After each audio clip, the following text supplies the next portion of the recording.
पञ्चात्मन् संसारात् पञ्चात्मन् संसारात् उत्तरतानि जयते जयते हलो त्रिगुणातीतां वन्दे भवसागरभूतां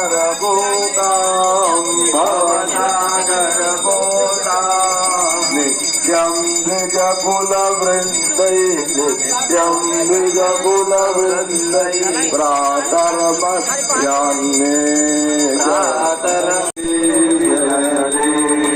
नित्यं द्विजकुलवृन्दै प्रातर्मध्याह्ने सायं ध्यानासक्तैर्र्घ्यैः